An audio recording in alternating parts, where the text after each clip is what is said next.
Très bien. Bonjour Caroline. Bonjour. Ça va? Oui, ça va bien. Vous nous rappelez pourquoi on doit faire nos semis là maintenant? Eh bien, oui, effectivement, c'est en ce moment au mois de mars qu'on prépare nos semis. Nos semis, c'est-à-dire on va planter nos graines de façon à avoir un beau jardin, un beau potager quand il fera beau. Alors au mois de mars, il faut se méfier un peu du temps parce qu'on a ces giboulées de mars avec ces alternances de pluie, de soleil et on a encore des nuits assez froides avec les gelées, donc on est très vigilant. Oui, mais on a des journées comme celle-là. Elles sont Voilà. un peu grises, un peu brumeuses. Bon. Alors Ouais. comment on s'organise là? Alors déjà, il faut faire très attention, il faut faire un planning. Pourquoi un planning? Parce que toutes les graines ne vont pas pousser à la même vitesse et surtout à la même température. Par exemple, vous avez les radis qui, eux, vont pousser à une température qui va être de 5 à 12 degrés à peu près, alors que vous avez les haricots qui ne peuvent pas pousser en dessous de 15 degrés. Donc là, il faut vraiment se faire un planning, s'organiser pour que tout puisse concorder et que voilà, vous ayez un beau jardin. Mais là, vous parlez de semis pour faire votre potager, mais après, il y a les fleurs aussi, non? Ah ben, il y a les fleurs aussi. Alors c'est pareil, elles poussent pas toutes à la même façon. Donc vraiment, il faut regarder les étiquettes. Et pour cela, tout est écrit dessus. Donc il n'y a pas de souci. Vous achetez vos petites graines et dessus, vous avez toutes les informations. D'accord, mais on les fait où et on les fait dans quoi? Alors, vous pouvez les faire dans différents contenants. Alors, vous avez effectivement, déjà, vous avez les légumes racinaires. Alors, ce qu'on appelle les légumes racinaires, ce sont ceux dont on va manger les racines. Par exemple, vous avez les carottes. Les carottes, on va pas manger dessus, on va manger tout ce qui est sous terre. Donc ça, on appelle ça des légumes racinaires. Et généralement, eux, il vaut mieux les laisser où ils vont grandir. Faut pas les bouger. Sinon, si vous avez une serre dans votre jardin, bah, tant mieux, profitez-en, mettez-les sous serre. Si vous n'avez pas de jardin, de balcon, ou que vous voulez faire ça chez vous, vous pouvez très bien prendre des petites serres comme ceci. Regardez, c'est des toutes petites serres où vous mettez avec des petits compartiments un peu de terre, vous mettez vos petites graines, ça pousse tout seul et vous avez un couvercle.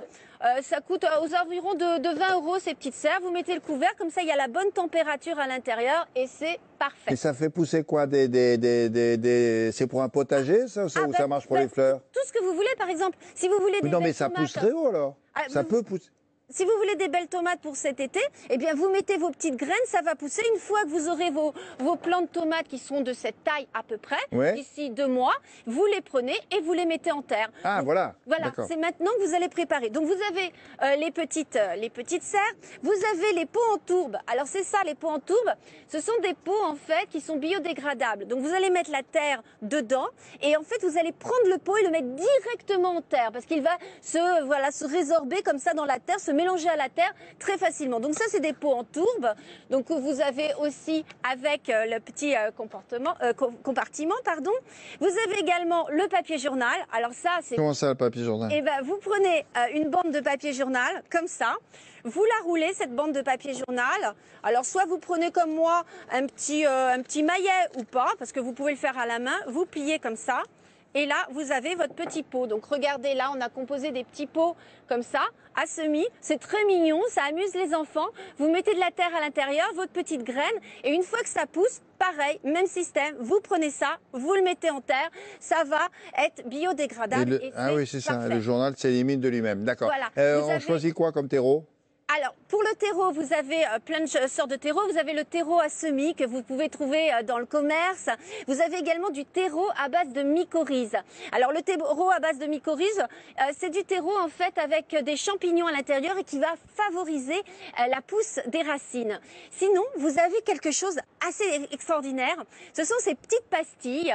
Alors, c'est des petites pastilles, vous voyez, qui se composent comme ça, qui sont en tourbe. Vous prenez votre petite graine, vous la mettez au centre. Vous avez un petit orifice, donc un petit trou, vous mettez votre petite graine dedans et ça, vous le mettez dans un broc d'eau, enfin dans un contenant. Vous mettez de l'eau et regardez, ça gonfle comme ça. La graine va être emprisonnée dans cette petite pastille qui a gonflé. Et ensuite, vous prenez la pastille gonflée comme ça. Et là, la plante va pousser, vous imaginez. Et là, vous la mettez en terre. Directement en terre. Donc ça aussi, c'est très pratique. C'est en tout cas, il n'y a pas de déchets. C'est complètement écologique et naturel. Non, mais toutes les graines, elles sont plantées de la même manière? Non, vous avez. Alors, il y a différentes plantations. Déjà, les graines, elles ont différentes tailles. Alors, les petites graines vont être plantées à généralement 1 cm de profondeur. Les graines un peu plus grosses, comme celles des haricots, par exemple, vont être plantées un peu plus profondément. Moi, ce que je vous recommande quand vous avez des grosses graines, comme les capucines aussi, qui sont de merveilleuses plantes, les capucines, par exemple, vous les trempez dans l'eau, les graines, entre 12 et 24 heures avant de les mettre en terre. Comme ça, elles vont bien s'imbiber d'eau et ça sera plus facile. Ensuite, vous pouvez effectivement semer vos graines comme ça dans chaque petit compartiment. On appelle ça en poké, c'est-à-dire que vous allez regrouper 3 graines ensemble et ensuite vous choisirez le plant le plus fort, c'est-à-dire la pousse la plus forte, la plus belle et vous sélectionnerez. Soit vous faites comme vous quand vous donnez à manger à vos poules, William. Oui. Voilà, vous jetez comme ça les graines. Hein, oui, je fais ça comme la semeuse. À la volée, ça s'appelle à la volée. Donc vous pouvez également bien sûr. les mettre à la volée ou bien en ligne. D'accord. Mais vous savez, vous, parce que vous êtes une professionnelle, à quel moment il faut la sortir du semis pour la mettre dans la terre vraiment sinon, voilà, on ne sait pas à quel moment il faut faire ça. Oh, si, en fait, c'est facile à deviner. Quand votre plante commence à être un peu haute déjà, quand elle fait cette taille, vous vous dites, bon, là, ça commence. Et puis, il faut savoir aussi qu'à un moment donné, cette petite graine, elle va manquer de force. Et donc, les feuilles peuvent jaunir. Et à ce moment-là, ça veut dire que déjà, elle a besoin d'espace. Elle a besoin de plus de terre. Donc, surveiller les feuilles, ça peut être un... Elle a envie de s'émanciper, quoi. Voilà, elle a envie de s'émanciper, elle a envie de se faire la malle. Et donc, du coup, on va la mettre en terre dans un endroit Cela dit, un peu plus tout ça, il faut que ça s'arrose. Comme c'est des tout petits pots, on ne va pas y aller avec une pipette. Hein, on arrose.